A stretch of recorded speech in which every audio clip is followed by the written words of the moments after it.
이사야는 본래 다윗 왕조 유다 왕국의 제10대 왕 우시야의 행적을 적는 사관 출신이에요. 그러니까 우리나라로 따지면 임금님 이 대전에 앞에 그 앞에 보면은 뭔가 막 두 명이서 열심히 막 적고 있잖아요.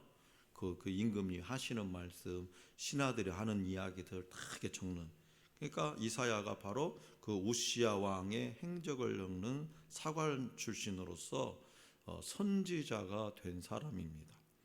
그러니까 우시야 왕은 주전 791년에 16세의 나이로 유다 왕국의 왕이 되어서 무려 52년간이나 통치를 했습니다. 그러니까 그만큼 나라를 잘 다스렸다는 거죠. 16살의 왕이 돼가지고 52년 동안 그 어린 나이에 왕이 됐음에도 불구하고 52년 동안 잘 다스렸다는 거예요. 그는 스가랴 선지자의 도움으로 하나님을 또 잘 섬기고 부국 강병책을 실시해서 대성공을 거둔 현명한 왕입니다. 구체적으로 우시야 왕은 블레셋, 아라비아, 암몬 등을 쳐서 승리를 거두고 유다 왕국을 강대국으로 만듭니다. 그의 군대는 30만 명이 넘고 있습니다. 그 옛날 조선의 선조 시대에 율곡 선생이 어떻게 하죠? 10만 양병, 그죠?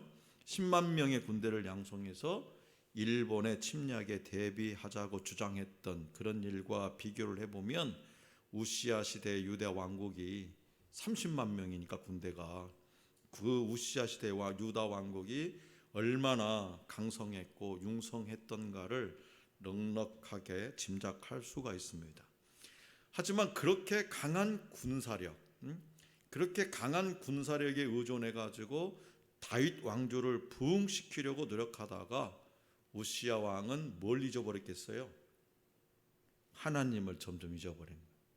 유다 왕국은 하나님인데 인간적인 계산이 앞서는 거죠. 우리가 인간적인 힘만 생각하는 거지. 우리가 30만 명 군대가 있고 많은 나라도 다 우리 속국이 됐는데, 그래서 하나님 신앙에 있어서 점점 실족하게 됩니다.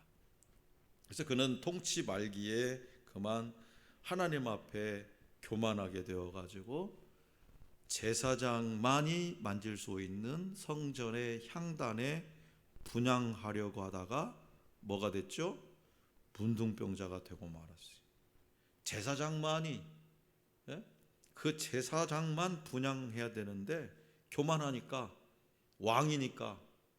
왕이면 절대 권력 아니에요. 못하는 게 없잖아. 그것마저도 자기가 해보려는 거예요.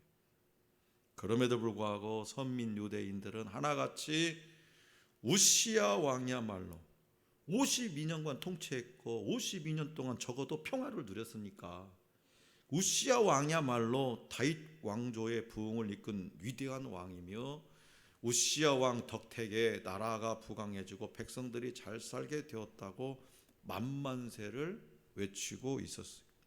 따라서 유다의 백성들은 우시야 왕이 계속 통치해 주기를 원했고, 그러한 위대한 왕이 없어지게 된다면 유다 왕국은 그 미래가 불확실하다고 말하고 있을 정도였습니다. 그런데 바로 그때 주전 739년경 우시야 왕이 서거하고 맙니다. 앞으로 다윗 왕조 유다 왕국의 미래는 어떻게 될까? 백성들은 걱정이 태산과도 같았어요. 궁정에서 우시야 왕의 행적을 기록하고 있던 이사야도 똑같은 걱정을 하고 있었어요. 그러한 미묘한 시기에 여호와 하나님은 우시야 왕의 서기관이며 사관인 이사야를 불러서 선지자로 세우시고 있다는 거죠. 자, 그러면 그 깊은 뜻이 뭐냐? 그 이유는 바로 다윗 왕조 유다 왕국의 통치자가 우시야 왕이 아니라 여호와 하나님이심을 분명히 백성들에게 알려주기 위함입니다. 그리고 사람을 하나님 앞에서 교만하게 만드는 세상 나라의 번영과 강성함을 추구하는 것이 아니라 부디 하나님 앞에 겸손하게 하나님이 직접 통치하시는 하나님 나라의 번영과 강성함을 위하여 신실하게 자신의 인생을 살아가라는 거예요. 우시야 왕이 죽던 해에 여호와 하나님을 만나고 성령님이 임재해서 선지자로 세움을 받게 된 이사야는 그 사실을 분명하게 깨닫고 있습니다. 따라서 이사야는 동족인 선민들에게 끊임없이 부르짖고 있어요. 마치 그 옛날 모세처럼 외치고 있습니다. 모두들 하나님의 영의 임재를 받아서 선지자가 되기를 바랍니다. 영적인 눈을 뜨기를 바랍니다. 그래서 세상 나라의 확장이 아니라 하나님 나라의 확장을 위하여 일하는 성도로서 살아가시길 바랍니다. 세상 나라의 번영과 강성함을 자랑하지 말고 오직 이방 땅에 하나님의 말씀을 전하고 이방인들을 구원하여 하나님의 백성으로 살아가게 하도록 하십시오. 그것이 영원한 기업이며 하나님의 영광을 온 세상에 드러내는 길입니다. 그러나 이사야의 부르짖음은 선민들의 이해를 얻지 못했어요. 이스라엘 백성들의 이해를 못해. 이렇게 강력하게 부르짖는데도 저거 뭔 소리예요 도대체, 뭔 말이야, 왜 이렇게 떠들고 있어? 이해를 얻지 못했어요. 유대인들이 전통적인 선민 우월 사상과 현세 구복 사상, 즉 어떻게 하면 잘 먹고 잘 사느냐에 따라서 너무 푹 빠져 있기 때문이었어요. 따라서 이사야는 마지막 기대를 메시아의 오심과 성령님의 강림에 두고 있습니다. 그러한 이사야의 소원이 이사야서 61장부터 마지막 66장에 이르기까지 엄청난 애언으로 터져나오고 있습니다. 그래서 오늘 우리에게 주신 본문 말씀은 바벨론에서 귀환한 백성에게 장차 도래할 메시아 왕국과 하나님의 구원 사역을 전하는 예언자 이사야의 예언입니다. 그러니까 이 예언은요, 이후에 예수 그리스도를 통해서 다시 선포되었습니다. 누가복음 4장 18절과 19절입니다. 주의 성령이 내게 임하셨으니 이는 가난한 자에게 복음을 전하게 하시려고 내게 기름을 부으시고 나를 보내사 포로된 자에게 자유를, 눈먼 자에게 다시 보게 함을 전파하며 눌린 자를 자유롭게 하고 주의 은혜의 해를 전파하게 하려 하심이라 하였더라. 예수님은 이사야가 예언한 메시아 왕국과 구원 사역이 자신을 통해서 모두 이루어졌음을 선포하며 공생애를 시작하셨고 삶과 죽음 그리고 부활로 예언을 완전하게 성취하셨어요. 다시 말해서 예수 그리스도의 고난과 십자가 죽음은 온전히 하나님의 사랑과 은혜로 말미암은 것이라는 뜻이죠. 이를 온 몸과 삶으로 경험하고 있는 우리는 받을 수 없는 사랑을 받았기에 늘 감격하고 예수 그리스도의 사랑이 놀라운 은혜임을 비로소 깨닫게 되는 것입니다. 본문 말씀 3절에서 이사야 선지자는 그것을 화관을 주어 그 죄를 대신하며 라고 표현합니다. 화관을 주어 그 죄를 대신하며. 하나님의 백성, 선민이 타락하고 있습니다. 타락은 별게 아니에요.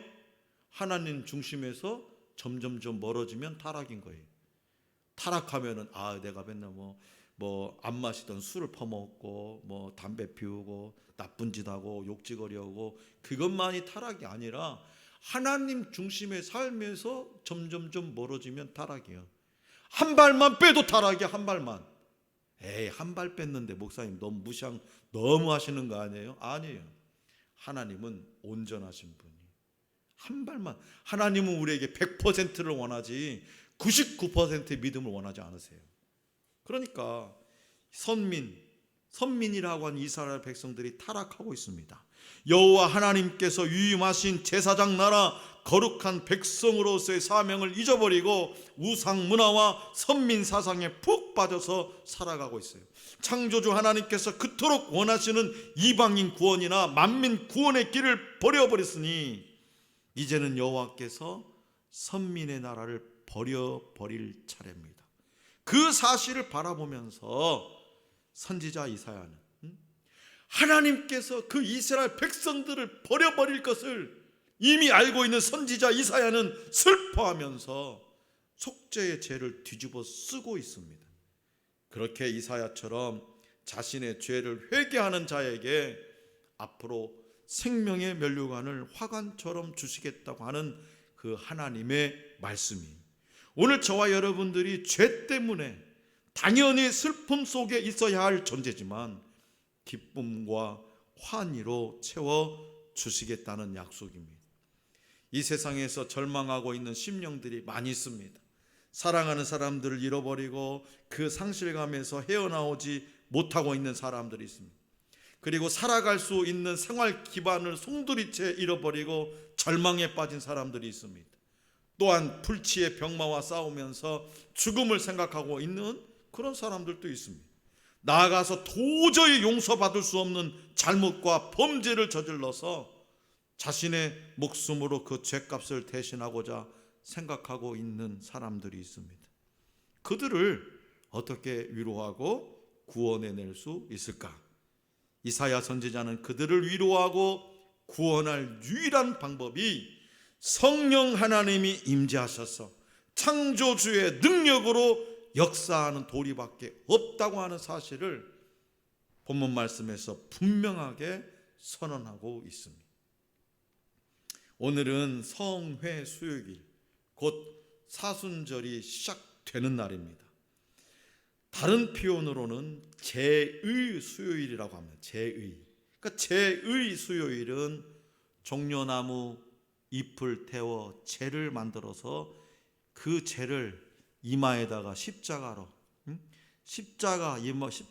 긋고 회개하는 시간을 가지는 데서 붙여진 일입니다. 그래서 사순절은 죄인들을 위해 고난받기를 결정하고 그 속으로 들어가시는 예수 그리스도의 40일을 마주하는 절기입니다. 이를 통해서 그분의 고난에 담긴 깊은 의미를 마음에 새기고 흠 없는 죄 없는 그분이 왜 그 비참한 고난을 담겼는지 그 고난에 담긴 의미를 마음에 새기고 그 사랑을 받기에 한없이 부족한 우리 몸에 죄를 뿌리면서 참회하는 마음으로 하나님을 만나는 절기가 사순절입니다. 우리가 용서받을 수 없는 죄인임을 온 마음을 다함에 인정하고 예수 그리스도와 동행하기를 다짐하는 절기가 바로 사순절입니다. 이날부터 고난 주간에 이르는 사순절 기간에는 첫째, 주님 앞에서 자신을 성찰 회개하는 시간을 갖습니다. 둘째는 사람은 흙에서 났으니 흙으로 돌아갈 것임을 라는 창세기 3장 19절 말씀을 생각하고 묵상하고 헛되지 않은 삶을 살아가도록 성찰해야 됩니다. 셋째는 생명의 말씀인 성경을 읽고 묵상하며 천국에 이르는 길을 찾고 참되고 선한 삶을 살아야 됩니다. 이 같은 40일간의 신앙적 여정을 통해서 신자들은 남은 한 해와 인생을 모범이신 주님을 따라 천국에 이르는 순례의 길이 되도록 하며 마침내 부활의 영광에 이르는 길을 얻게 되는 절기가 뭐냐? 사순절입니다. 성도 여러분, 사순절에 죄를 뒤집어 써야 할 나를 바라보면 우리는 좌절할 수밖에 없습니다. 여러분, 죄 한번 뒤집어 썼다고 생각해 보세요. 죄를 모든 그 죄악의 죄를 뒤집어 써야 할 나를 바라보면 우리는 좌절할 수밖에 없어요. 그러나 그런 우리의 마음을 아시는 하나님은 죄 대신 화관을 씌워주시고 죄를 뒤집어 썼더라도 그 죄를 하나님 앞에 눈물로 회개하는 자에게 죄 대신 화관을 씌워주시며 슬픔 대신 기쁨의 기름을 발라주시고 근심 대신 찬송이 가득 차게 해주겠다고 약속하셨습니다. 자, 본문 말씀 3절을 우리 다 같이 한번 받들겠습니다. 3절 시작. 무릇 시온에서 슬퍼하는 자에게 화관을 주어 그 죄를 대신하며 희락의 기쁨으로 그 슬픔을 대신하며 찬송의 옷으로 그 근심을 대신하시고 그들의 의의 나무 곧 여호와께서 심으신 그 영광을 나타낼 자라 일컬음을 받게 하려 하심이라. 아멘. 사람은 다가오는 미래에 대하여 무지합니다. 아무것도 몰라요. 솔직히 말해서 단 5분 후의 일조차 도무지 짐작도 못하고 살아가고 있습니다. 그렇기 때문에 얼마나 불안해하며 근심 걱정을 많이 하고 있는지 모릅니다. 그렇다면 어떻게 하면 걱정과 근심 그리고 미래에 대한 불안에서 벗어날 수 있을까? 이사야 선지자가 하나님의 지혜를 본문 말씀을 통해서 전달하고 있습니다. 찬송의 옷으로 그 근심을 대신하시고, 찬송의 옷으로 그 근심을 대신하시고, 이 말씀을 좀 더 구체적으로 들려드리면 이렇습니다. 당신의 미래를 손아귀에 쥐고 계시는 창조주 하나님을 믿으십시오. 하나님께서 당신을 구원하시고자 메시아를 보내시고 또한 당신을 앞으로 믿는 성도로 담대하게 살아갈 수 있도록 하나님의 영을 보내어 주십니다. 그러므로 이제는 당신의 미래를 구원자 그리스도와 능력자 성령님께 맡겨드리고 그 인도하심을 따라서 남은 인생을 살아가십시오. 그리하면 불안 대신에 평강을, 걱정 대신에 소망을 얻게 될 것입니다. 그리고 창조주 하나님을 찬양하는 인생을 끝까지 살아갈 수 있을 것입니다. 이 말이 뭐냐? 찬송의 옷으로 그 근심을 대신하고 입니다. 이집트 수도원 인근 마을에 사는 처녀가 임신을 했어요. 동네 사람들이 추궁하자 궁지에 몰린 처녀는, 그 당시에는 대체적으로 처녀가 시집도 안 갔는데 아이를 가지면 돌로 쳐 죽여도 상관이 없는 때예요. 그래서 동네 사람들이 추궁하자 궁지에 몰린 처녀는 아기의 아버지가 수도사 마카리오스라고 말하는 거예요. 수도사 마카리오스. 평소에 동네 사람들로부터 존경을 받던 마카리오스는 그녀의 한마디 말에 몰매를 맞으며 조롱당했어요. 그는 아무런 변명 없이 그동안 노동으로 모았던 돈을 처녀에게 건네주면서 아기를 잘 키우라고 했습니다. 한 10달에 지나고 몇 달에 지나고 나니까 해산날이 다 되는 거예요. 극심한 진통은 있는데 도무지 이 아기가 나올 기미가 보이지 않은 거예요. 너무 괴로우니까 그제야 산모가 실토합니다. 수도사 마카리오스가 아기의 아버지라고 했던 것이 거짓말이었다고.